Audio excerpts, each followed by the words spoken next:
ఆత్మతో సత్యంతో యథార్థముగా ఆరాధించడానికి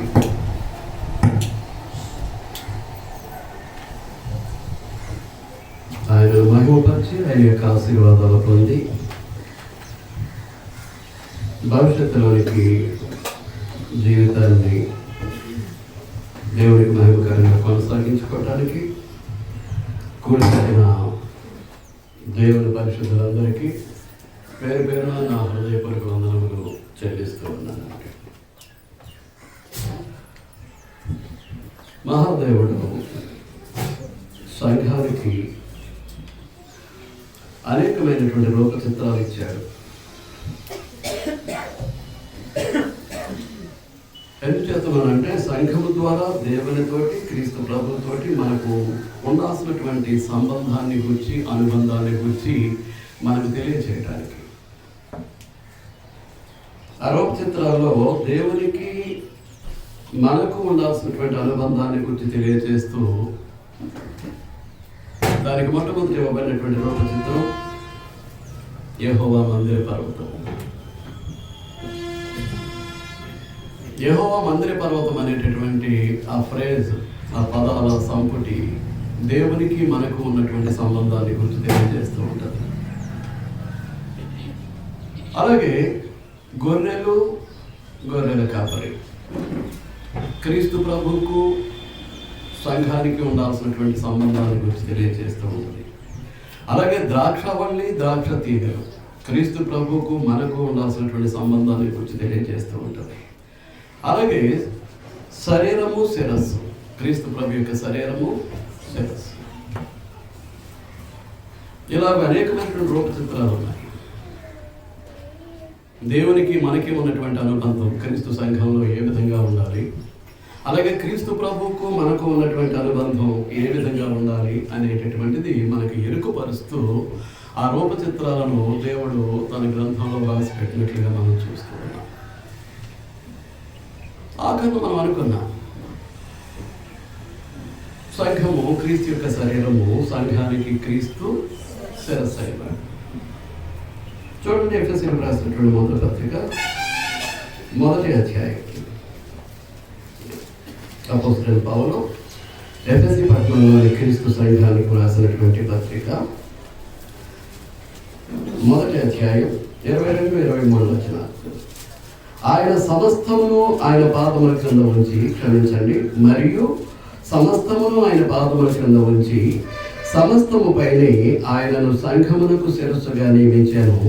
ఆ సంఘము ఆయన శరీరము సమస్తమును పూర్తిగా నింపుచున్నవాని సంపూర్ణత అయి ఉన్నది. సంఘానికి క్రీస్తు ప్రభువుకి ఉన్నటువంటి సంబంధం శిరస్సుకు శరీరానికి ఉన్నటువంటి సంబంధం.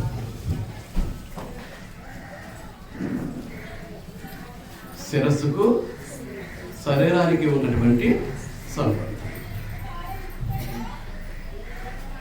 ఎందుచేత ఆ రూప చిత్రాన్ని దేవుడు తన గ్రంథంలో పరిశుద్ధాత్మ చేత రాసి పెట్టాడు అంటే, శిరస్సు అనేటువంటి క్రీస్తుకు శరీరమైనటువంటి సంఘము లోబడాలి. శిరస్సు అనేటువంటి క్రీస్తుకు శరీరమైనటువంటి సంఘము లోబడాల్సినటువంటి అవసరం ఉంది. ఈ శరీరంలో ఉన్నటువంటి అవయవాలన్నీ కూడా పనిచేయాలి అని అంటే దానికి కావలసినటువంటి ఆజ్ఞలన్నీ కూడా శిరస్సు నుంచే రావాల్సినటువంటి అవసరం ఉంది. ఈ శరీర అవయవాలను పనిచేయించడానికి ఆఫీసులో గదులు ఉన్నట్లుగా A1 clerk, B clerk, C clerk, ఇలాగో వివిధమైనటువంటి రూమ్స్ ఆఫీసులో ఉండి ఒక్కొక్కరికి ఒక్కొక్క బాధ్యత అప్పగిస్తూ ఆయా గదుల్లోనికి మనల్ని పంపిస్తూ ఉంటారు. ఏమైనా అవసరం మీద ఆఫీస్కి పనికి పెడితే పలానా రూమ్కి వెళ్ళండి, పలానా గదిలోనికి వెళ్ళండి అని ఆజ్ఞాపిస్తూ ఉంటారు. అలాగే ఈ శరీరంలో ఉన్నటువంటి అవయవాలన్నిటినీ పనిచేయించడానికి వివిధమైనటువంటి డిపార్ట్మెంట్స్ అనగా వివిధమైనటువంటి సెల్స్ బ్రెయిన్లో ఉంటాయి, మెదడులో ఉంటాయి. ఆ సెల్ డెడ్ అయింది అనుకోండి, ఆ సెల్ డెడ్ అయింది అనుకోండి, చచ్చిపోయింది అనుకోండి, అవయవం పనిచేయటం మానేస్తుంది. అవయవం పనిచేయటం మానేస్తుంది. రాజుగారికి తెలుసు, నా క్లాస్మేట్ అతను గంటా వీర్రాజు అని, ఇక్కడ బ్యాంకులోనే కలెక్టర్ క్యాషియర్గా పనిచేసేవాడు. 10th క్లాస్ వరకు ఇద్దరు కలిసి చదువుతాను. సీట్లో కూర్చొని వర్క్ చేస్తున్నాడు, అక్షరాలు వెళ్ళట్లేదు, ఆగిపోయింది. అక్షరాలు ముందుకు వెళ్ళట్లేదని పేపర్ మీద ఉద్యోగంలో సీట్లో కూర్చొని ఉన్నాడు. మేనేజర్తో చెప్పి గబగబా హాస్పిటల్కి వెళ్ళాడు. వెంటనే టెస్ట్ చేసి దీనిని వ్రాయించడానికి పనిచేసేటటువంటి సెల్ డెడ్ అయిపోయింది, ఇది రాయదు అన్నాడు. రాయడం మానేసింది. ఆ తర్వాత 1-2 నెలలు సెలవు పెట్టి లెఫ్ట్ హ్యాండ్తో రైటింగ్ స్టార్ట్ చేసి అప్పుడు మళ్ళీ ఇల్లు అడుగుతున్నారు. కానీ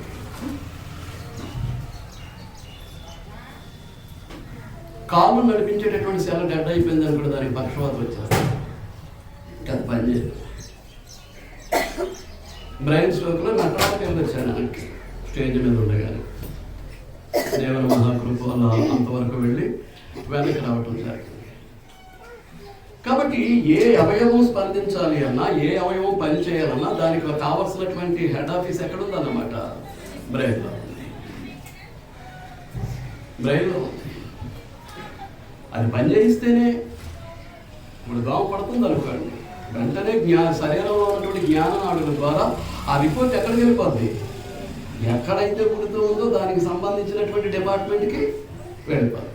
వెంటనే ఆ డిపార్ట్మెంట్ ఏం చేస్తుందని అంటే చేతికి ఆర్డర్ వేస్తుంది, చూడు అక్కడ దోమ పడుతుందట,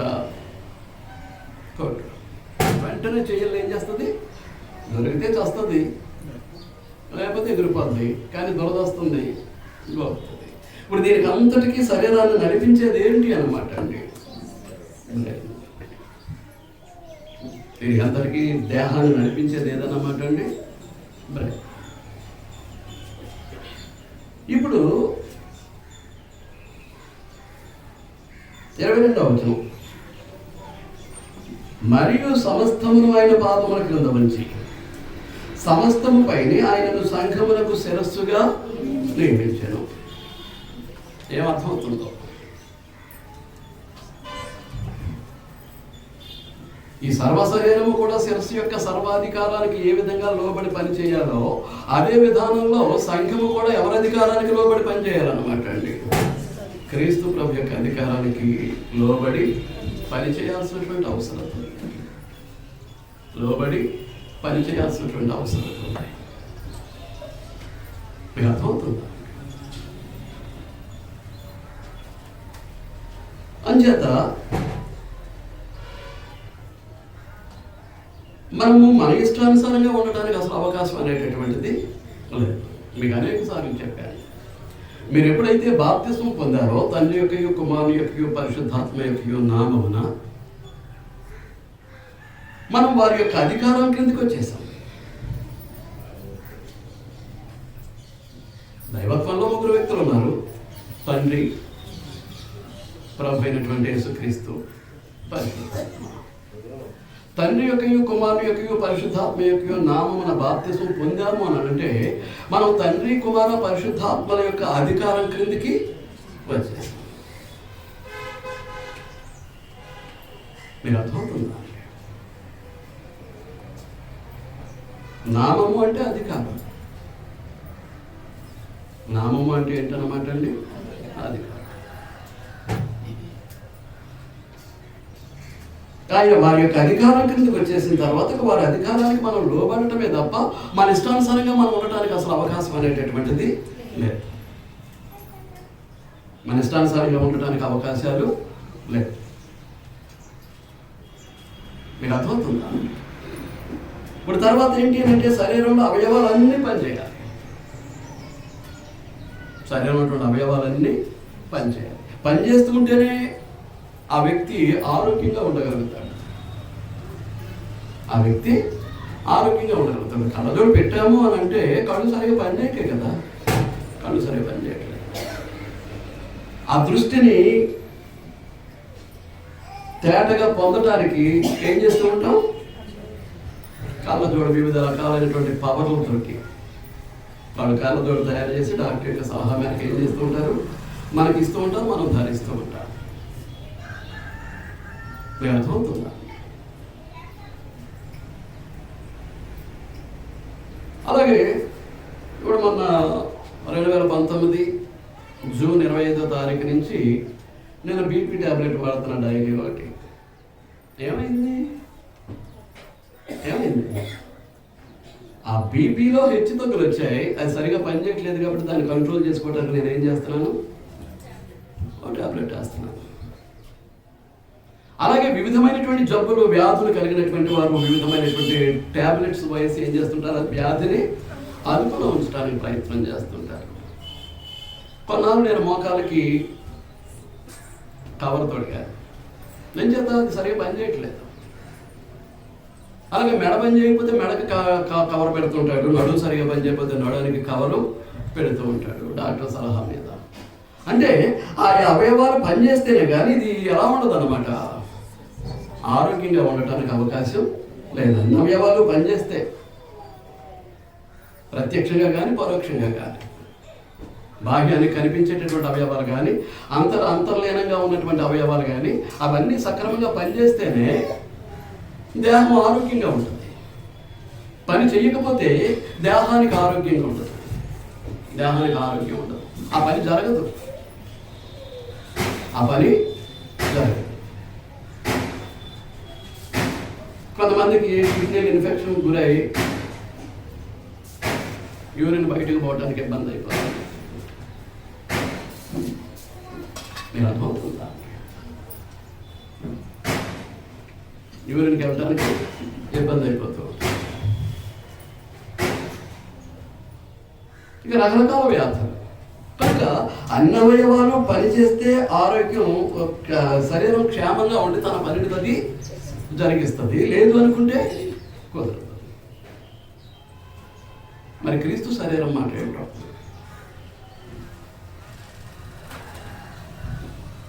క్రీస్తు శరీరం మాట ఏంటి?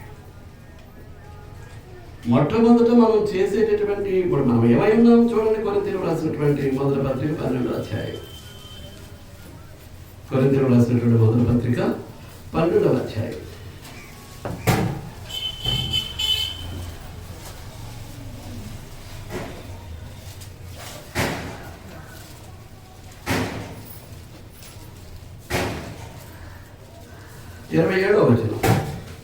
అటువలే మీరు క్రీస్తు యొక్క శరీరమై ఉండి వేరువేరుగా అవయవములై ఉన్నారు. కొరింథీ పట్టణంలో ఉన్నటువంటి క్రీస్తు సంఘానికి పరిశుద్ధాత్మ పూర్ణుడైనటువంటి పౌలు ఉత్తరం రాస్తూ, మీరు క్రీస్తు యొక్క శరీరమై ఉండి క్రీస్తు యొక్క శరీరంలో ఏమై ఉన్నారు, వేరు వేరుగా అవయవములై ఉన్నారు.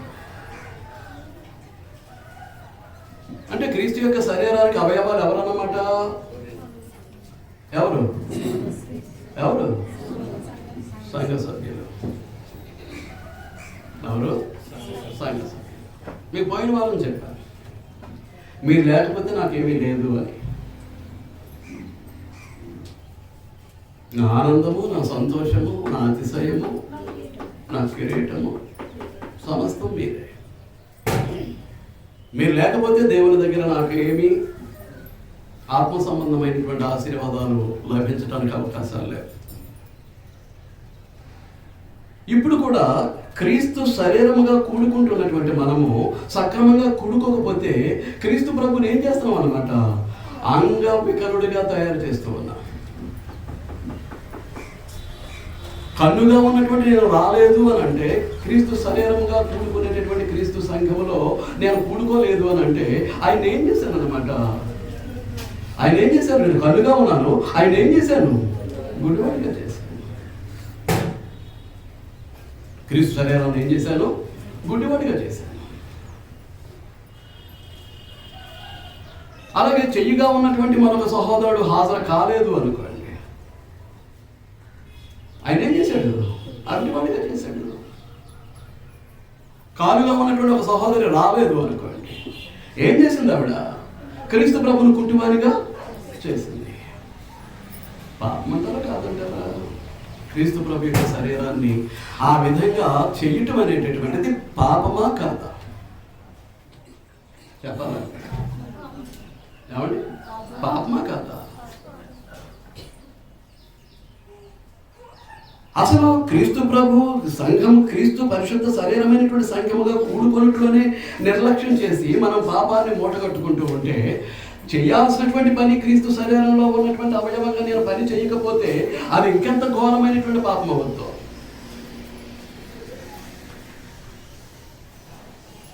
ఏ రోగము లేదు క్రీస్తు ప్రభు యొక్క శరీరానికి. ఆయన 33.5 సంవత్సరాలు ఎక్కడ వైద్యం చేయించుకున్నట్టు కానీ, ఆయనకు ఆరోగ్యం బాగాలేనట్టు కానీ ఎక్కడ మనకు కనిపించింది. అలాంటి అలాంటి శరీరాన్ని మనం ఏం చేస్తున్నాం? మనం హాజరు కాకపోవడాన్ని బట్టి కొన్ని అవయవాలు పనిచేయని వారిగా చేసేస్తాం. అంచేత ఏమంటాడు? మీరు క్రీస్తు యొక్క శరీరమై ఉండి వేరువేరుగా అవయవములై ఉన్నారు.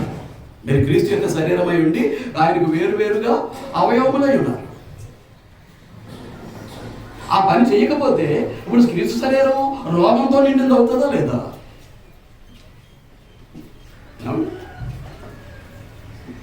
గుండె సరిగా పనిచేయట్లేదు. ఒక గుండెగా ఉన్నటువంటి ఒక సహోదరుడు సరిగా పనిచేయట్లేదు. ఊపిరితిత్తులుగా ఉన్నటువంటి సహోదరుడు సరిగా పనిచేయట్లేదు. లివర్గా ఉన్నటువంటి సహోదరుడు సరిగా పనిచేయట్లేదు. చెవిగా ఉన్నటువంటి సహోదరుడు సరిగా పనిచేయట్లేదు. ఏమండి,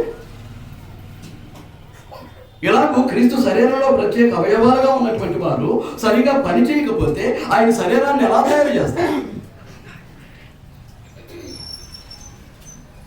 ఎలా తయారు చేస్తారు? ఆ పని చెయ్యకపోతే, ఆ పని జరగకపోతే ఎవరు చేస్తారు ఆ పని?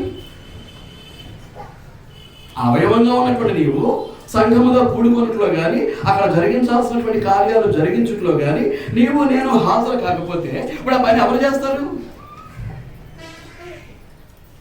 ఊపిరితిత్తుల పని ఏది చేస్తుంది? ఏ అవయవం చేస్తుంది? గుండె పని మరొక అవయవం ఏది చేస్తుంది?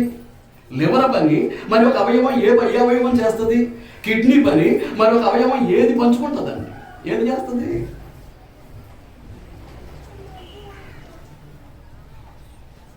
సంఘము క్రీస్తు ప్రభు యొక్క శరీరము. ఆ శరీరమునకు ఆయనే, ఆ సంఘమునకు ఆయనే శిరస్సు అనేటటువంటి ఈ రూపచిత్రాన్ని దేవుడు పరిశుద్ధాత్మ ద్వారా మనకు తెలియజేశాడు అని అంటే, ఇప్పుడు మన బాధ్యత ఏంటి? మన విధి ఏంటి?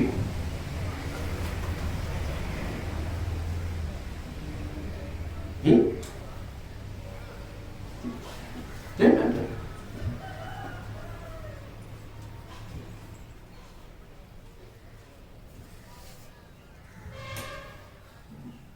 ఏంటండి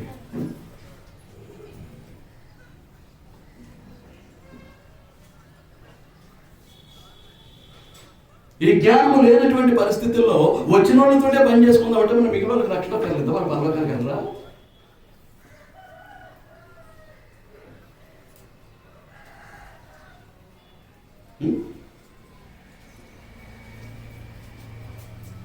ఆ అవయవం యొక్క బాధ్యత మరొక అవయవం ఏ అవయవం చేస్తుంది?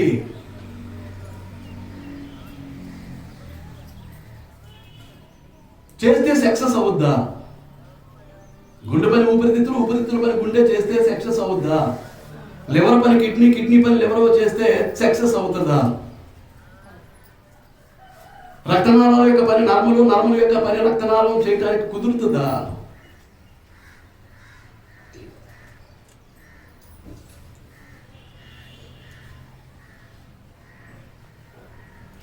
ఎంత ద్రోహం చేస్తున్నామంటారు దేవునికి.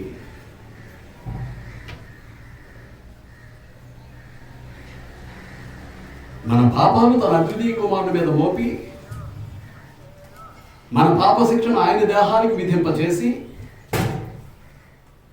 మన పాపాలకు ఆయన శిలువ రక్తం ద్వారా పరిహారాన్ని చెల్లించి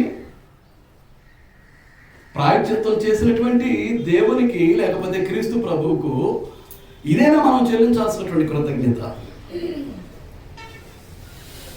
ఎంత విశ్వాసఘాతకులుగా మనం మసులుకుంటూ ఉన్నామనేటటువంటిది ఆలోచన చేయండి.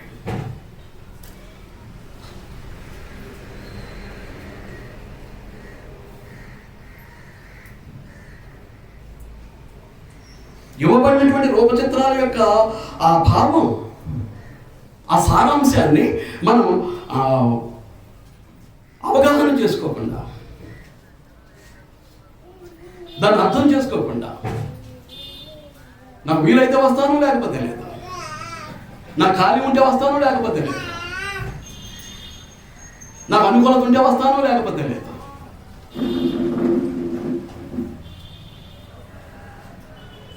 అదేనా దైవత్వం యొక్క సర్వాధికారానికి మనం లోబడేటటువంటి విధానం?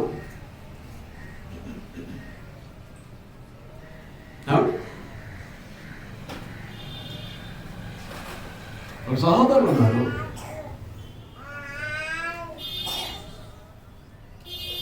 ఆయన విఆర్ఓగా పనిచేస్తున్నారు రాధేపాలెంలో. మీ మీద అధిపతి ఎవరండి? ఎంఆర్ఓ. మరి ఇప్పుడు కూడా అదే పరిస్థితిలో ఉన్నారేమో నాకు తెలియదు. ఆ పక్క గ్రామాన్ని డిప్యూటేషన్ మీద దీనికి అప్పగించారు. ఇప్పుడు ఇక్కడ చూసుకోవాలి, అక్కడ చూసుకోవాలి. చేయను అంటే ఏమంటారు? చేయను అంటే కుదురుతుందా? ఆయన కుదరదు అంటున్నారు. చెయ్యను అనడానికి కుదరదు అంటున్నారు. ఇప్పుడు అంతకంటే తక్కువదా క్రీస్తు ప్రభు యొక్క అధికారం? నీ మీద శిరస్సుగా ఉన్నటువంటి నీ ప్రభు అయినటువంటి యేసుక్రీస్తు యొక్క అధికారం, ఒక ఎంఆర్ఓ అధికారం ఉంది. ఆయన అధికారం ఎందుకు పనికిరాదా? మీ ప్రిన్సిపాల్లో కరస్పాండెంట్ ఎవడో ఉంటాడు, వాడు చెప్పినట్లుగానే మీరు పనిచేయాలి. ఎక్కడ? మీ స్కూల్స్లో, మీ కాలేజెస్లో. నా ఇష్టానుసారంగా చేస్తానంటే ఊరుకుంటాడా? ఆ ప్రిన్సిపాల్ కంటే క్రీస్తు ప్రభుకి అధికారం తక్కువది అనుకుంటున్నావా?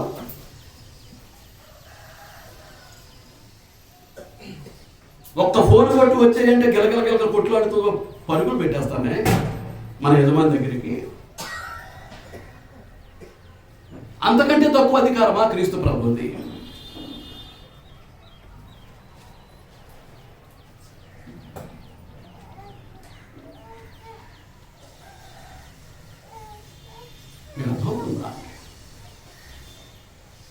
కాబట్టి క్రీస్తు ప్రభు యొక్క సంఘంలో సభ్యులము అంటే సరిపోతుంది. దేవునికైనా ప్రభు అయినటువంటి యేసుక్రీస్తుకైనా కావాల్సింది యాక్టివ్ మెంబర్షిప్, వర్కింగ్ మెంబర్షిప్. పని చేసేటటువంటి సభ్యులు కావాలి తప్ప క్రీస్తు ప్రభుకి పని చేయనటువంటి వాళ్ళు, వచ్చి కూర్చుని పోయేటటువంటి వాళ్ళు క్రీస్తు ప్రభుకి అక్కర్లేదు, దేవునికి అసలే అక్కర్లేదు. వాళ్ళు సహోదరులైనా సహోదరులైనా దేవునికి అక్కర్లేదు.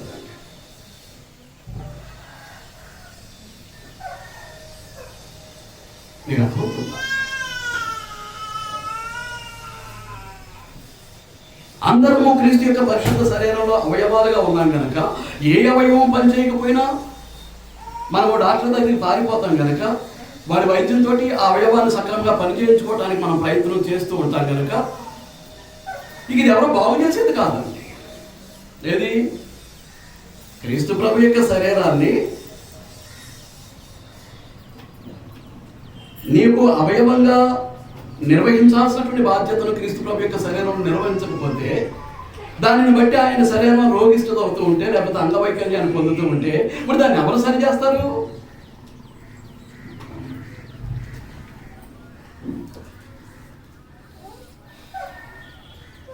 క్రీస్తులోనికి బాప్తిస్మం అని అంటే, క్రీస్తు యొక్క పరిశుద్ధ శరీరంలోనికి బాప్తిస్మం అని అంటే,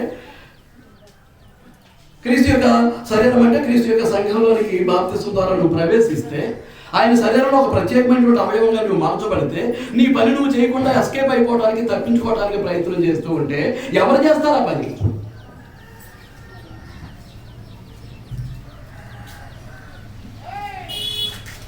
ఎవరు చేస్తారు?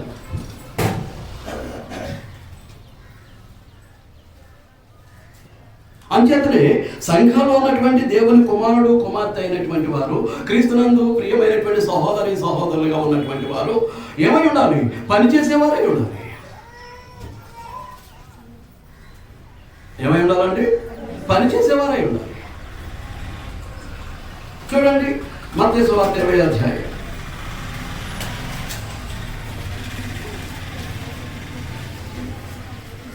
మత్తయి సువార్త 20వ అధ్యాయం 26వ వచనం చూస్తే, మీలో అలా ఉండకూడదు. ఎలా ఉండకూడదు? లోక విధానం అని చెప్పేస్తున్నాడు 25వ వచనంలో. కనుక యేసు తన యొద్దకు వారిని పిలిచి, అన్ని జనులలో అధికారులు వారి మీద ప్రభుత్వం చేయదురని, వారిలో గొప్పవారు వారి మీద అధికారం. ఇప్పుడు విఆర్ఓగా పనిచేస్తున్నారు సహోదరులు, వారి మీద అధికారి ఎవరు అనుకున్నా? ఎంఆర్ఓ. ఎంఆర్ఓకి అధికారి ఎవరు? కలెక్టర్. ఎంఆర్ఓకి అధికారి ఎవరండి? కలెక్టర్ మీద అధికారి ఎవరు? ఆయా శాఖల మంత్రులు. ఇప్పుడు మంత్రుల మీద అధికారి ఎవరు? Chief minister. చీఫ్ మినిస్టర్స్ మీద అధికారి ఎవరు? Prime minister. లోకంలో ఉన్నటువంటి ఈ ప్రోటోకాల్, ఈ అధికార విధానము ఆ విధంగా కొనసాగుతూ ఉంటుంది ఎక్కడ? భౌతిక లోకంలో. కానీ క్రీస్తులో అయితే మీరు అలా ఉండకూడదు. మీలో ఎవడు గొప్పవాడై ఉండకూడనో వాడు మీ పరిచారకుడై ఉండవలెను. మీరు ఎవడైనా గొప్పవాడిగా ఉండకూరితే వాడు ఏమై ఉండాలి? మీ సంఘానికి పరిచారకుడై ఉండాలి. మీలో ఎవడు ముఖ్యుడై ఉండకూడనో వాడు మీ దాసుడై ఉండవాలి. మీకు దాసుడు అనేసరికి మీకు చాలాసార్లు చెప్పాను, slave, bond servant, bonded labour, బానిసలో పనిచేయాలన్నమాట. కట్టు బానిసలో పనిచేయాల్సిన అవసరం ఉందన్నమాట. ముఖ్యుడై ఉండబోరేటటువంటి అధికారాన్ని బట్టి గౌరవం ఎక్కడ? భౌతిక లోకంలో. కానీ ఇక్కడ తగ్గించుకునే కొద్దీ గౌరవం క్రీస్తును ఆత్మ సంబంధమైనటువంటి జీవన విధానంలో. అసలు రావడానికి ఇబ్బంది పడిపోతుంటే అంతగా తగ్గించుకుని పని చేయడానికి ఇంకేముంది? ఏముంది బ్రదరు? ఏముందండి?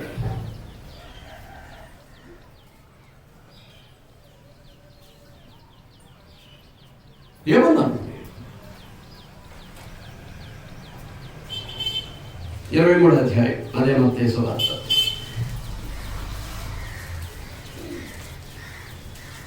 ఇంకా కొంచెం కిందకి వెళ్ళిపోతానండి. మత్తయి సువార్త 20వ అధ్యాయాన్ని.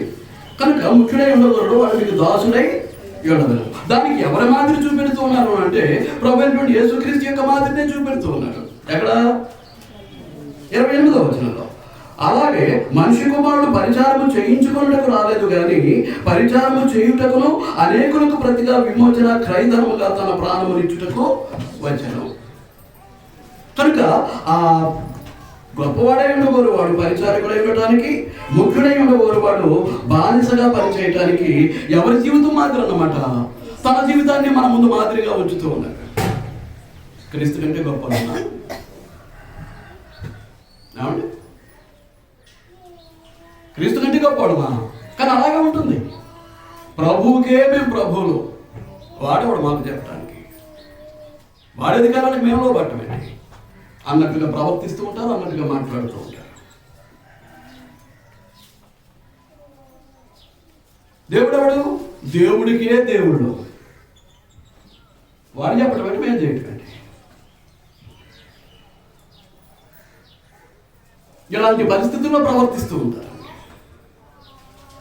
వారి యొక్క జన్మ హక్కు అన్నట్టు మనంత జన్మ హక్కుగా నీ శరీర ఆశలను నెరవేర్చుకుంటూ, శరీర ఇష్టాన్ని నెరవేర్చుకుంటూ, ఆత్మ సంబంధిగా ఉండాల్సినటువంటి నీవు శరీర సంబంధిగా నీ జీవితాన్ని నడిపించుకోవాలనుకున్నప్పుడు అసలు నేను ఎవడ బాప్తిజం పొందమన్నాడు? ఎవడు దైవత్వం కింద అధికారం కిందకి నిన్ను రమ్మన్నాడు? వచ్చినటువంటి నీవు ఇప్పుడు లోబడకుండా ఎవడు చేస్తున్నాడు నిన్ను? పూర్ణ విశ్వాసం లేకుండానే, పూర్ణమైనటువంటి మారు మనసు పొందకుండానే, నేల దగ్గరికి వెళ్ళిన తర్వాత కపటమైనటువంటి ఒప్పుకోలు చేసి, నేల దగ్గర కపటమైనటువంటి ఒప్పుకోలు చేసి ఇచ్చిన మాట, దేవుడికి ఇచ్చినటువంటి మాట మీద నిలబడకుండా, బాప్తిజం అంటే just it is an act and obedient act. బాప్తిజం అనేది ఏంటన్నమాట అండి? విధేయత క్రియ. Baptism is an obedient act. ఆ విధేయత చూపినటువంటి క్రియలో కూడా దేవుణ్ణే మోసం చేసేయడానికి సిద్ధపడిపోయి, నేను బాప్తిజం పొందేశాను అని చెప్పేసి విశ్వాసం లేదు, మారు మనసు లేదు, ఒప్పుకున్న దాంట్లో కపటం, విధేయత చూపే దాంట్లో కూడా కపటం, ఏమీ లేకుండా బాప్తిసం పొందేసి ఇప్పుడు క్రీస్తు శిరస్సైనటువంటి క్రీస్తుకు ఆ విధేయత చూపకుండా ఇష్టానుసారంగా ఉండగలిగితే దేవుడు ఎలా అంగీకరిస్తాడంటారు? మనలో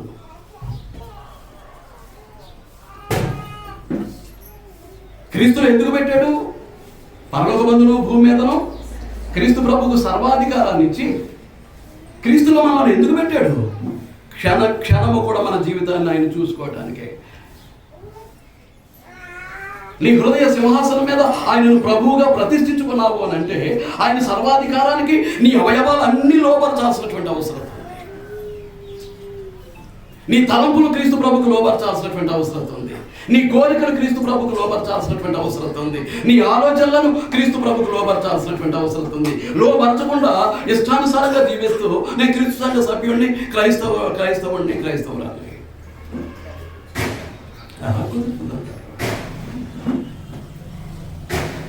ఎలా కుదురుతుంది? ఎప్పుడైనా ఆలోచిస్తున్నారంటారా? ఎలా కుదురుతుంది?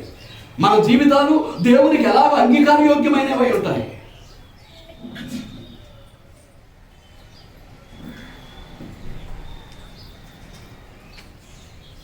ఎలాగోలాగా బతికేసిన క్రీస్తు సంఘ సభ్యుడిని, సభ్యురాలు అనిపించుకుంటే రేపు పొద్దున క్రీస్తు ప్రభు యొక్క రాకడ కనుక జరిగితే నిన్ను తీసుకువెళ్తాడా వెంట పెట్టుకుని పరలోకానికి? ఆయన అధికారానికి ఎంతవరకు లోబడ్డావో, నీ ఇష్టానుసారంగా ఎంతవరకు బ్రతికావో ఆయనకి తెలీదా? తెలుసంటారా, తెలీదంటారా?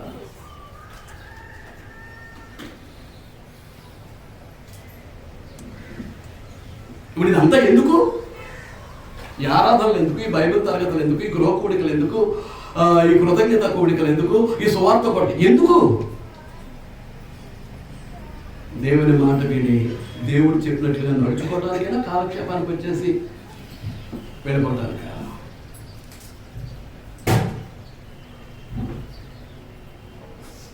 ఎన్ని కార్యక్రమాలు అయితే ఎగ్గొడుతూ ఉన్నావో అంత జ్ఞానం నీకు శూన్యమైపోతూ ఉంది.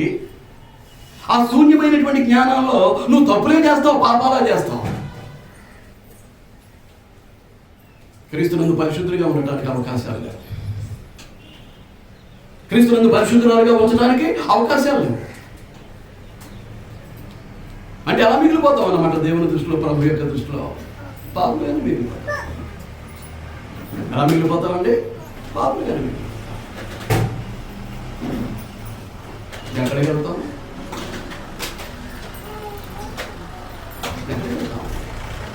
మన చెట్ట చివరి గమ్యం అగ్ని గంధకాలతో మండేటటువంటి రౌద్రవాది నరకాగ్ని కాదా?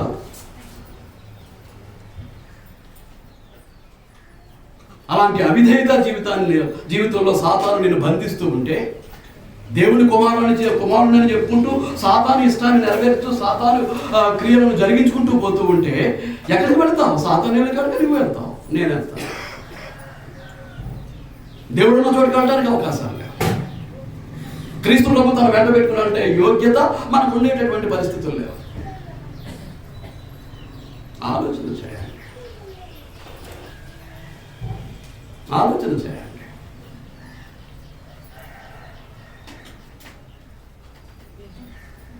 లోక పాప విమోచనార్థం క్రీస్తు ప్రభు ఎప్పుడు నియమించబడ్డాడు? జగత్తు పునాదికి ముందే. పేతురు రాసినటువంటి మొదటి పత్రిక 1వ అధ్యాయం 18వ వచనం నుంచి, పితృపారంపర్యమైన మీ వ్యర్థ ప్రవర్తనను విడిచిపెట్టినట్లుగా వెండి బంగారముల వంటి క్షయ వస్తువుల చేత మీరు విమోచింపబడలేదు, కానీ అమూల్యమైన రక్తము చేత, అనగా నిర్దోషమును నిష్కలంకమునకు గొర్రెపిల్ల వంటి క్రీస్తు రక్తము చేత విమోచింపబడుతున్నది మీరు ఎరుగుదురు కదా. ఆయన జగత్తు పునాది వేయబడక మునిపే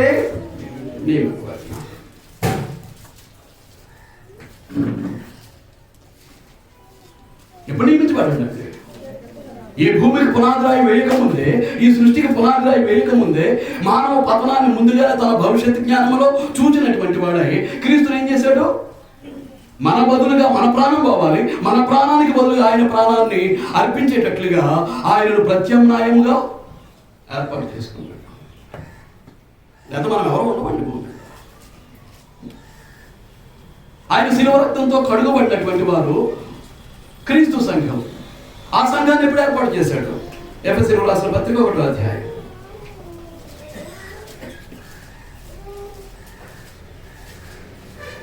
ఎఫెసీయులకు రాసిన పత్రిక 1వ అధ్యాయం 3-6. మన ప్రభువైన యేసుక్రీస్తు యొక్క తండ్రి యొక్క దేవుడు స్తుతింపబడును గాక. ఆయన క్రీస్తునందు పరలోక విషయంలో ఆత్మ సంబంధమైన ప్రతి ఆశీర్వాదమును మనకు అనుగ్రహించెను. ఎట్లనగా తన ప్రియునియందు తాను ఉచితముగా మనకు అనుగ్రహించిన కృపామహిమకు కీర్తి కలుగునట్లు తన చిత్త ప్రకారమైన దయా సంకల్పం చొప్పున యేసుక్రీస్తు ద్వారా తనకు కుమారునిగా స్వీకరించుటకై మనల్ని ముందుగా తన కోసం నిర్ణయించుకొని మనము తన ఎదుట పరిశుద్ధులమును నిర్దోషులమని ఉండవలనని జగత్తు పునాది వేయబడక మునిపే ప్రేమ చేత ఆయన క్రీస్తులో మనలను యేసుక్రీస్తు ప్రభు పాప విమోచనార్థం జగత్తు పునాది వేయబడక ముందు నియమించబడ్డాడు. ఆయన రక్తముతో కడుగబడినటువంటి వారు పరిశుద్ధులైనటువంటి క్రీస్తు ప్రభు యొక్క సంఘము కూడా ఎప్పుడు నియమించబడింది? జగత్తు పునాదికి ముందే. నన్ను గుర్తిస్తున్నావో లేదో, నీవు జగత్తు పునాదికి ముందు దేవుని చేత ఎన్నిక కాకపోతే నువ్వు 21వ శతాబ్దంలో క్రీస్తు శకంలో అసలు క్రీస్తు సంఘ సభ్యురాలు అవ్వడానికి అవకాశం లేదు. ఈ రోజున క్రీస్తు సంఘ సభ్యురాలపై క్రీస్తునందు ఉన్నావు అని అంటే పరిశుద్ధ అవయవముగా దాన్ని వెనుకున్నటువంటి దేవుని యొక్క సంకల్పం, దాన్ని వెనుకున్నటువంటి దేవుని యొక్క ఏర్పాటు నీవు నేను గుర్తించాల్సినటువంటి అవసరత ఉంది.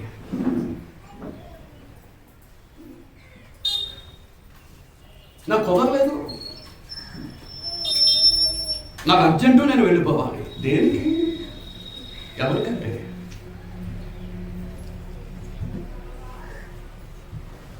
నీ ఆత్మ అయినటువంటి నీవు నీ గుడారమైనటువంటి నీ శరీరాన్ని విడిచిపెట్టేటప్పుడు ఆ మాట చెప్తావా? వచ్చే అబ్బాయి అన్నాడు, వెళ్ళిపోవాలి. ఈ నివాసాన్ని నేను విడిచిపెట్టేసి ఈ శరీరమైనటువంటి ఇంటిని వదిలేసి నేనేం చేయాలి? వెళ్ళిపోవాలి. ఆగని అంటామా?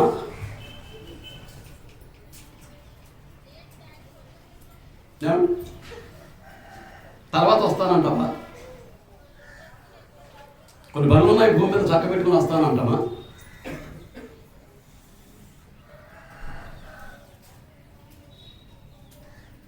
అది ఏమనుకుంటున్నారు అసలు? ఆత్మ సంబంధమైనటువంటి జీవన విధానం అంటే, ఆత్మ రక్షణ అంటే పురోమని దేవునితో ఆడుకుంటున్నారే, క్రీస్తు ప్రభుతో ఆడుకుంటున్నారే. దాని యొక్క ప్రతిఫలం రేపు ఎలా ఉండబోతుంది అనుకుంటున్నారు? ఎప్పుడన్నా ఆలోచిస్తున్నారు అసలు? వెళ్ళావా లేదా, కూర్చున్నావా లేదా, ఆమెను అన్నాడా లేదా, వచ్చేసావా లేదా అనుకుంటున్నాం తప్ప అసలు జీవిత పరమార్థాన్ని గురించి మనం ఏమైనా ఆలోచన చేస్తున్నామా?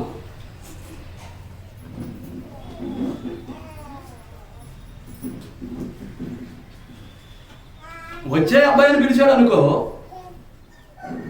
నువ్వు వదిలేసినటువంటి పని ఎవరు చేస్తాడు?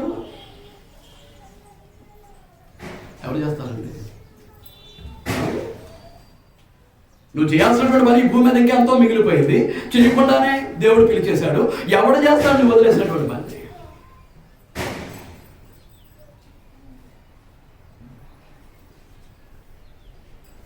యథార్థపరులుగా నమ్మకస్తులుగా ఉండాలని దేవుని పట్ల, క్రీస్తు ప్రభు పట్ల సర్వాధికారి, ఆయన అధికారానికి లోబడే బ్రతకాలి తప్ప క్రీస్తు యొక్క శరీరంలో ప్రత్యేకమైన అవయవంగా నీ ఇష్టానుసారంగా నిర్ణయాలు చేయడానికి, నీ ఇష్టానుసారంగా నీ దేహాన్ని నడిపించడానికి, నీ ఇష్టానుసారంగా ఉండటానికి అసలు కుదరదండి. ఒకవేళ కుదిరింది అనుకోండి, దాని యొక్క పర్యవసానాలు వేరుగా ఉంటాయి. దానికి సిద్ధపడే చేయాలి. దానివల్ల నీకు దొరికేటటువంటి ప్రతిఫలం వేరుగా ఉన్నది.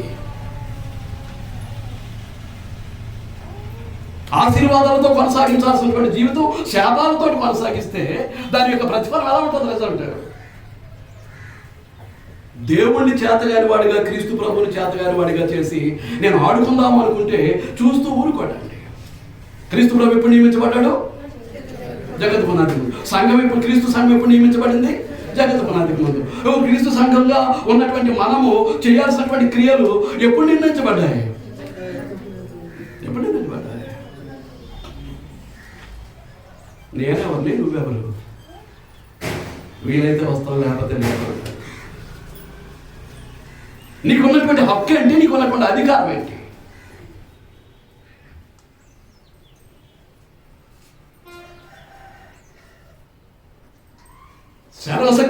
శాశ్వతుడు, నిత్యుడు.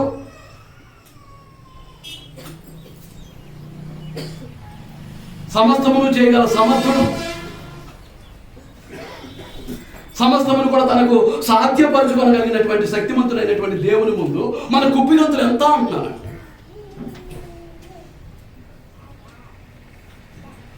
ఏం చేద్దాం అనుకుంటున్నాం? చూడండి, ఎఫెసీయులకు రాసిన పత్రిక 2వ అధ్యాయం. ఎఫెసీయులకు రాసిన పత్రిక 2వ అధ్యాయం 10వ వచనం. మరియు వాటి యందు మనము నడుచుకొనవలెనని దేవుడు ముందుగా సిద్ధపరిచిన సత్క్రియలు. ముందుగా సిద్ధపరచడం అంటే before the foundation stone of the creation. సృష్టికి ముందు యేసుక్రీస్తుని రక్షణార్థం ఎప్పుడు నిర్ణయించాడో, క్రీస్తు రక్తంలో కడుగుబడినటువంటి నువ్వు ఉండాల్సినటువంటి క్రీస్తు సంఘం ఎప్పుడు నిర్ణయించబడిందో, క్రీస్తు సంఘముగా, క్రీస్తు సంఘ సహోదరుడిగా, సహోదరిగా, దేవుని కుమారుడిగా, దేవుని కుమార్తెగా నువ్వు చేయాల్సినటువంటి పనులు, నువ్వు చక్కబెట్టాల్సినటువంటి క్రియలు ఎప్పుడు నిర్ణయించబడ్డాయి? ఎప్పుడు నిర్ణయించబడ్డాయి? జగత్ పునాదికి ముందే. వాటి యందు మనము నడుచుకున్నవల్లని దేవుడు ముందుగా సిద్ధపరిచిన సత్క్రియలు చేయుటకై మనము క్రీస్తు యేసునందు సృష్టింపబడిన వారమై ఆయన చేసిన పని. ముందు చేశాడు, ఆ బ్రతుకు పాపానికి లోనైంది, మరణాన్ని జీతంగా పొందింది. తల్లి గర్భం నుంచి వచ్చినటువంటి జన్మ ఏం చేసింది? పాపానికి లోనైంది. తద్వారా వచ్చినటువంటి ఫలితం ఏంటి? ఆత్మీయ మరణం, తర్వాత దేహ మరణం. మొత్తమే చావు, పాపానికి ఫలితం. ఇంత తింటున్నాను, తింటున్నానే మనం ఆనందిస్తూ ఉండొచ్చు, కానీ ఆత్మ సంబంధమైనటువంటి జీవనంలో నేను చచ్చిన వాడనే ఉండొచ్చు. నా దేవుడు, నా ప్రభు అయినటువంటి యేసుక్రీస్తు ముందు నేను చచ్చిన వాడనే ఉండొచ్చు. మీకు అర్థమవుతుందా? కనుక ఆ సృష్టి విఫలమైంది కనుక మొదటిగా చేసినటువంటి సృష్టి ఇప్పుడు ఏం చేశాడు? క్రీస్తులో నూతన సృష్టిగా నిన్ను మరచి దేవుడు ముందుగా నిర్ణయించినటువంటి సత్క్రియలు చేయమని చెప్తే ఏం చేస్తున్నావు? ఏం చేస్తున్నావు? ఆయన నిర్ణయించినటువంటి సత్క్రియలు ఏం చేస్తూ ఉన్నావు?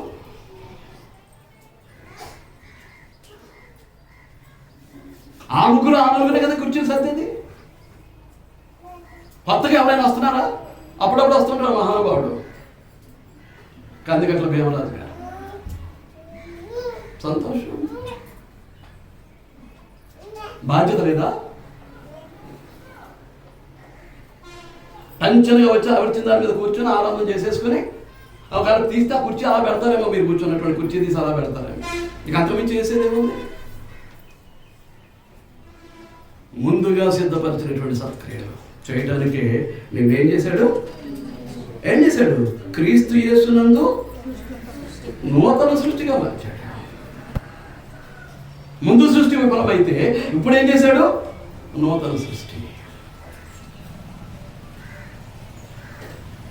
నూతన సృష్టి. నువ్వు చేయాల్సినటువంటి క్రియలు కూడా ఎప్పుడు నిర్ణయం చేశాడండి? జగత్ పునాదికి ఆ సత్క్రియలు చేసే నిమిత్తమే తను బలిగా అర్పించేసుకున్నాడు. ఆ సత్క్రియలు చేయడానికి నిన్ను సిద్ధపరచడానికే తను ఏం చేశాడు? ఆయన బలిగా అర్పించేశాడు. మీలో గొప్పవాడు ఎవడో గోరువాడు మీకు పరిచారకుడై ఉండాలి. మీలో ముఖ్యుడై ఉండగోరువాడు మీకు దాసుడై ఉండాలి. క్రీస్తు కూడా పరిచారం చేయించుకున్నట్టుకు రాలేదు, కానీ పరిచారం చేయుటకును అనేకులు ప్రతిగా విమోచన ఖైదనంగా తన ప్రాణాన్ని పెట్టడానికి వచ్చాడు. ఎందుకు అని అంటే ఆయన తాను బలిగా అర్పించుకొని నిన్ను నన్ను ఏం చేశాడంటే ఆయన సత్క్రియలు చేయటానికి సిద్ధపాటునిచ్చాడు. ఆయన శిలువ రక్తం ద్వారా మనల్ని దుర్నీతుల్ని తప్పించాడు. దుర్నీతిలో ఉన్నవాడు దేవుని పని చేయడానికి అప్పుడు కాదు, అలా ముట్టుకోవడానికి పనికిరాడు.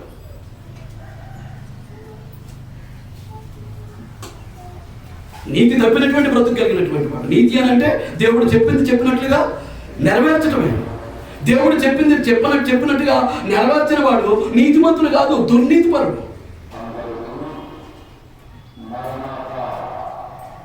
ఆ దుర్నీతులను తప్పిస్తేనే కానీ దైవ కార్యాలు చేయడానికి నువ్వు అర్హుడివి కాదు, అర్హురాలివి కాదు.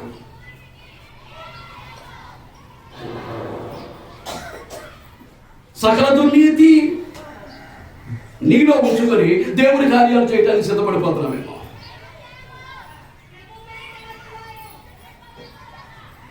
నీకు అనుకూలత కుదరట్లేదా? దేవుడే నెట్టేస్తున్నాడు, అలా పని ముట్టుకోవడానికి నువ్వు పనికిరావురా అని. నువ్వు నా కార్యాలు చేయటానికి నువ్వు సరిపోవు అని పక్కన పెట్టేస్తున్నాడా? అందుకే నీకు అనుకూలత కుదరట్లేదా, వీలు అవ్వట్లేదా, ఖాళీ దొరకట్లేదా ఏంటి?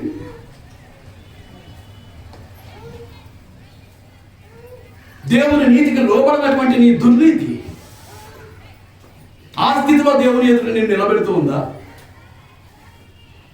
సాతాను ఆ స్థితికి నిన్ను చెరబట్టి దిగజార్చేస్తున్నాడు నీ ఆత్మీయ జీవితాన్ని. చూడండి, తీర్పు రాసినటువంటి పత్రిక, అపోస్తలుడైన పౌలు తీర్పు రాసిన పత్రిక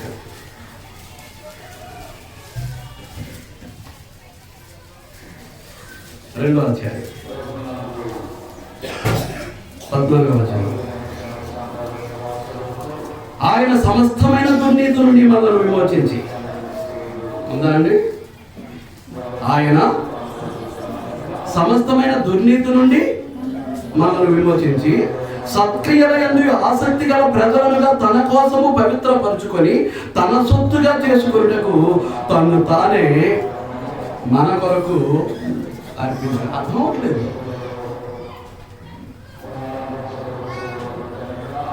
మాకు రుణస్తులు కాబట్టి మాకు ప్రాణాలను అర్పించాడు, మా ప్రాణానికి బదులు తన ప్రాణాన్ని అర్పించాడు.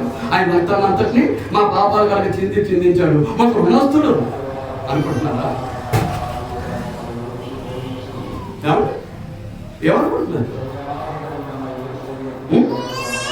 మన ఆయన సమస్తమైన దుర్నీతి నుండి మనల్ని విమోచించి, సమస్తమైన దుర్నీతి నుండి మనల్ని విమోచించి దేవుని నీతికి లోబడేటట్టుగా చేసి దైవనీతి కలిగిన వారుగా మనల్ని మలిచి సత్క్రియల యందు ఆసక్తి గల ప్రజలుగా తన కోసము పవిత్రపరచు. సత్క్రియల యందు ఆసక్తి కలిగినటువంటి ప్రజలంగా మనల్ని ఏం చేశాడు?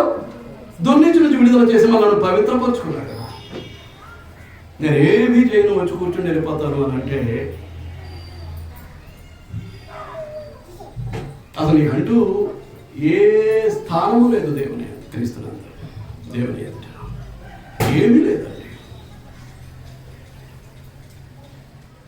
ఆచార సంప్రదాయంగా మాత్రం రావటం, కూర్చోవటం, వెళ్ళిపోవటం అంతే. అంతకు మించి ఏమీ లేదండి. ఏం చేయటానికి కూడా నువ్వు పనికిరావు.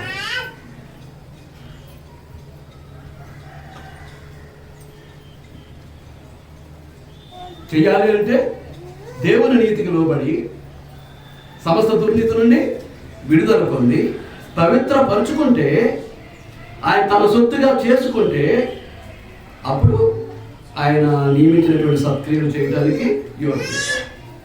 అలా జరగటానికి తను ఏం చేశాడు? ఆయన ఏం చేశాడండి? శిలువలో తను మన కొరకు అర్పించేసుకున్నాడు, బలిగా అర్పించేసుకున్నాడు. కాబట్టి మీకు అర్థమవుతుంది అనుకుంటున్నాను మీ బాధ్యత ఏంటో క్రీస్తు ప్రవేశ సంఘంలో. మీ ఉనికి ఎలా ఉండాలని దేవుడు కోరుకుంటున్నాడో మీకు అర్థమవుతుంది.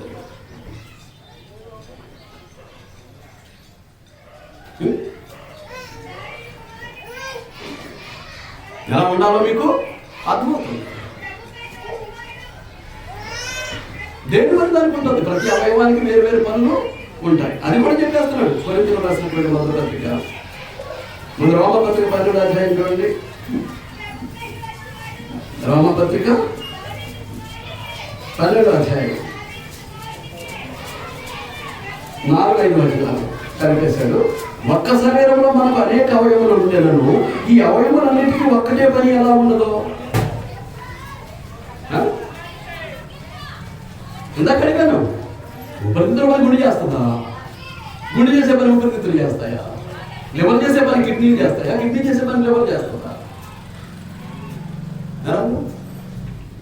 కాబట్టి ఒక్క శరీరంలో మనకు అనేకమైన అవయవములు ఉండినను ఈ అవయవములన్నిటికీ ఒక్కటే పని దేని పని దానికి ఉంది. ఎలా ఉండదో అలాగే అనేకమైన మనము క్రీస్తులో ఒక్క శరీరముగా ఉండి ఒకరికి ఒకరము ప్రత్యేక అవయవములమై ఒకరికొకరు ప్రత్యేకమైనటువంటి అవయవాలమై ఉన్నాం. ఏ ఒక్కరు లేకుండా సరే, ఏ అవయవం పని చేయకపోయినా ఈ శరీరం ఎలాగైతే పనిచేయదో, ఏ సహోదరుడు లేకపోయినా, ఏ సహోదరు లేకపోయినా, ఏ దేవుని కుమారుడు లేకపోయినా, ఏ దేవుని కుమార్తె లేకపోయినా ఆ పని సంపూర్ణంగా దేవునికి మహిమకరంగా జరగడానికి అవకాశం. ఏ అవయవం పని చేయకపోయినా నా దేహం ఎలాగైతే రోగం పాలైపోతుందో, అనారోగ్య పాలైపోతుందో, అలాగే సంఘము కూడా ఏమైపోద్ది అన్నమాట అండి. నీకు లేని లోటుగానే ఉంటుంది అక్కడ. అలాంటి లోటు బ్రతుకుతూ నేను దేవుని కొరకే బ్రతుకుతున్నాను, దేవుని మనిషిని అని అంటే రేపు పొద్దున్న నేను చేస్తే పరలోకాన్ని ఎలా తీసుకెళ్తాడు? కొరింథీయులకు రాసిన మొదటి పత్రిక 12వ అధ్యాయం. కొరింథీయులకు రాసిన మొదటి పత్రిక 12వ అధ్యాయం తీసారా?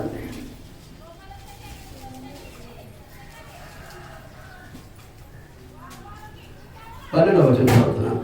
యాలాగు శరీరం ఏకమై ఉన్నను అనేకమైన అవయవములు కలిగి ఉన్నదో, యాలాగు శరీరం యొక్క అవయవములన్నీ అనేకములై ఉన్నను ఒక్క శరీరమై ఉన్నవో, అలాగే క్రీస్తు అన్నాడు. ఎలాగనగా యూదులమైనను, గ్రీసు దేశస్థులమైనను, దాసులమైనను, స్వతంత్రులమైనను మనమందరము ఒక్క శరీరములోని కనుక ఒక్క సంఘములోనికి ఒక్క ఆత్మయందే బాప్తిస్మము పొందితిమి. మనమందరం ఒక్క ఆత్మను పానము చేసిన వారమైతే శరీరం ఒక్కటే అవయవముగా ఉండక అనేక అవయవములుగా ఉన్నది. కిందకు మీరు వెళితే 15వ వచనం చెయ్యి కనిపిస్తుంది, పాదం కనిపిస్తుంది, కన్ను కనిపిస్తుంది, చెవు కనిపిస్తుంది. 16వ వచనం చివరి వరకును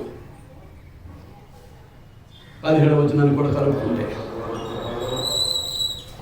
కన్ను ఎదురుగా ఉంటుంది కాబట్టి, నేను పక్కన ఉన్నాను కాబట్టి నేను తక్కువ దాన్ని నేను చెవనుకుని, నేను ఎదురుగా ఉన్నాను కాబట్టి నేను ఎక్కువ దాన్ని అనుకున్నాను అనుకోండి, కుదురుతుందా? కాస్త ఎత్తులో చెయ్యి ఉన్నది కాబట్టి చెయ్యి గొప్పదనుకుని కింద ఉన్నటువంటి పాదం తక్కువది, అది మురుకులోనూ బురదలోనూ తిరుగుతూ ఉంటుంది అని అనుకుని పాదాన్ని తక్కువ చేసుకుంటే ఎలా ఉంటుందంట? అది ఏ పని చేయాలని నువ్వు వెళ్ళాలి కదా. వెళ్ళాలి అంటే అది ఏ ప్రదేశమైనా, ఎలాంటి ప్రదేశమైనా, ఎంత అశుభ్రంగా ఉన్నా, ఎంత జుగుప్సకరంగా ఉన్నా నువ్వేం చేయాలి? ఆ పాదాలతోటే వెళ్ళాలి. ఏది గొప్ప? కన్ను గొప్ప, చెవు గొప్ప, చెయ్యి గొప్ప, పాదం గొప్ప? ఏది గొప్ప? అంచేతనే మీ మత్తయి 23 చెప్పేసి వదిలేశాను, వదిలేయబోతున్నానండి. మత్తయి 23 అధ్యాయం. నీ కొరకు నా కొరకు దేవునితో సమానుడు, అదృశ్య దేవుని యొక్క స్వరూపి, దైవత్వంలో పారిభాగస్తుడు, సృష్టిని జరిగించుట్లో దేవునితో పారిభాగస్తుడైనటువంటి క్రీస్తు ప్రభు ఆ దైవత్వాన్ని విడిచిపెట్టేసి తను తగ్గించుకొని రక్తమాంసాల్లో పాలివాడై నీ కొరకు నా కొరకు ఈ భూమి మీద నరావతారిగా అవతరిస్తే ఎలా కనిపిస్తుంది? ఎంతగా తగ్గించుకున్నాడు ఆయన. ఏమండి? శిరోమరణం పొందినంతగా ఎంతగా తగ్గించుకున్నాడు. మనం ఏం చేస్తున్నాం? తగ్గించుకునే స్వభావం ఉంది అసలు. చూడండి 23 అధ్యాయం 11-12 వచనాలు. మీరు అందరికంటే గొప్పవాడు మీకు పరిచారకుడై ఉండవలను. మీరు అందరికంటే గొప్పవాడు మీకు పరిచారకుడై ఉండవలను. తను తగ్గించుకునేవాడు హెచ్చించుకునేవాడు తగ్గించబడును, తను తగ్గించుకునేవాడు హెచ్చబడును. క్రీస్తు ప్రభు ఎలాగైతే నీ పాప విమోచనార్థం, నీ పాపాలను తన పరిశుద్ధ రక్తంలో కడిగి వేయడానికి, నీకు పాపక్షమాపణ అనుగ్రహించడానికి, నేను పరిశుద్ధ శరీరంలో పరిశుద్ధమైనటువంటి అవయవంగా, పరిశుద్ధమైనటువంటి క్రీస్తు శరీరంలో పరిశుద్ధమైనటువంటి అవయవంగా మార్చడానికి ఆయన ఎలాగైతే తను తగ్గించుకుని రక్తమాంసాల్లో పారిపడాయి శరీరధారికి భూమి మీద అవతరించారో, ఇప్పుడు ఆయన కొరకు నేను తగ్గించుకునేదేంటి? నన్ను నా కొరకు తను తగ్గించుకున్నటువంటి క్రీస్తు ప్రభు కొరకు నేను తగ్గించుకోవాల్సిందేంటి? ఎంతవరకు తగ్గించుకుంటున్నాను?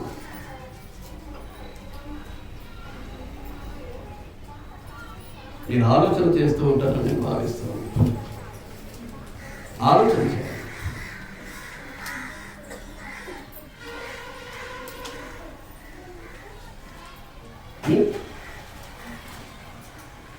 జగత్తు పునాదికి ముందే నియమించబడినటువంటి సత్క్రియలు చేయడానికే నిన్ను నూతన సృష్టిగా మార్చాడు క్రీస్తు ప్రభు రక్తంలో పాపాలను కడిగివేసి. సత్క్రియలందు ఆసక్తి కలిగిన వారిగా మనల్ని మార్చడానికే మన దుర్నీతి నుంచి మనల్ని తొలగించి తన శివ రక్తం చేత మనల్ని పవిత్రపరిచి ఆయన మనకు ఏర్పరిచినటువంటి సత్క్రియలు చేయడానికి అంత కార్యక్రమాన్ని చేసి క్రీస్తును సిలువలో బలిగా అర్పించాడు. ఇంకా నాకు వీలైతే, నా ఖాళీ అయితే, నాకు అనుకూలత ఉంటే, నాకు ఇష్టమైతే అనే ద్వారంలోనే నీ ఆత్మ సంబంధమైనటువంటి జీవితాన్ని నువ్వు కొనసాగించుకుంటూ ఉంటాయి. నీ శరీరానికి అధిక ప్రాధాన్యతనిచ్చి ఆత్మీయ జీవితాన్ని అనగదొక్కేస్తూ ఉంటాయి. చూస్తున్నటువంటి దేవుడు ఏం చేయాలో నీకు బాగా తెలుసు. నీ సొంత నిర్ణయాలు నువ్వు తీసుకుని నీ జీవితాన్ని నీ ఇష్టానుసారంగా నువ్వు నడిపించుకునేటప్పుడు నిన్ను సృష్టించినటువంటి నీ సృష్టికర్త అయినటువంటి దేవుడు నీ గురించి ఎలాంటి నిర్ణయం చేయాలో, నిన్ను ఎక్కడ ఉంచాలో ఆయనకి బాగా తెలుసు. అర్థం చేసుకుని ఆలోచించి తగిన రీతిగా క్రీస్తు యొక్క పరిశుద్ధ శరీరమైనటువంటి క్రీస్తు సంఘమునందు ఎంత కృతజ్ఞులమై ఉంటామో, ఎంత విధేయులమై ఉంటామో, ఎంతగా లోబడతామో, ఆయన చెప్పినట్లుగా ఎంతగా నడుచుకుంటామో మనకు మనంగానే నిర్ణయాలు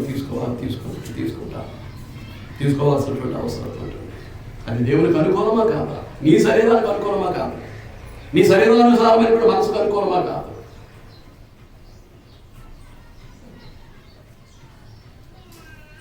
నీ శరీరానుసారమైన మనస్సు నీ శరీరం కొరకే ఆలోచన చేసి రేపు మట్టిలో కలిసిపోయి దాని కార్యాలే చక్కబెట్టడానికి అది ప్రోత్సహిస్తూ ఉంటుంది.